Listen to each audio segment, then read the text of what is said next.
नीतीश कुमार की पलटी मारते ही देश की राजनीति गरमाई हुई है, लेकिन इसी बीच अब इंडिया गठबंधन पर संकट आ गया है और लोकसभा चुनाव के लिए विपक्ष की राह कठिन होती दिख रही है। इसी बीच नीतीश कुमार और गठबंधन पर कांग्रेस का बड़ा बयान सामने आया है। अध्यक्ष खरगे साहब ने स्थिति स्पष्ट कर दी कि महीनों पहले वहां के स्थानीय नेताओं ने और स्वयं आरजेडी ने कहा था ये जा सकते हैं।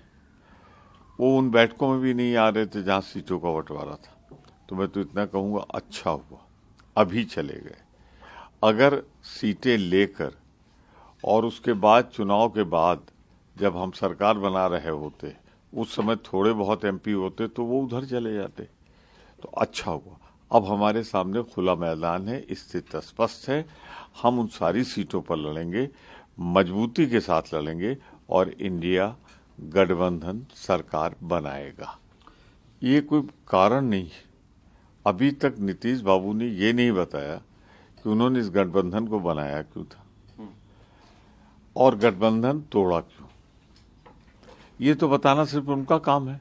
ना हम लोगों में किसी ने उनको जाने को कहा, ना हम लोगों ने किसी ने उनको आने को कहा था। अब तो पूरी तरह पर एक बात से मन जनता की नजरों में राजनीतिज्ञों की छवि इसीलिए गिरती है। आज जिस बिहार से लोकतंत्र पैदा हुआ था, नीतीश बाबू के इस आवागमन से लगातार, पता नहीं ये अंतिम है या इसके बाद भी कभी करेंगे, बिहार की और देश के लोकतंत्र की छवि धूमिल हुई है। ओवैसी साहब उतने ही बोलते हैं जितना नागपुर से लिखकर उनको दे दिया जाता है।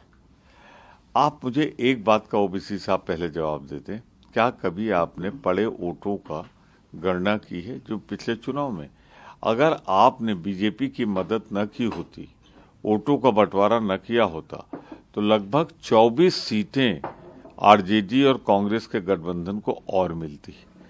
तो ये सारा खेल वहीं खत्म हो जाता जो 2-4 के बहुमत से सरकार बनाई थी उन्होंने। ये तो आपकी माया है। ये आप वही करते हैं जिससे भाजपा मजबूत हो। तो आज आप क्या बोल रहे हो? आप बोलने लायक हो।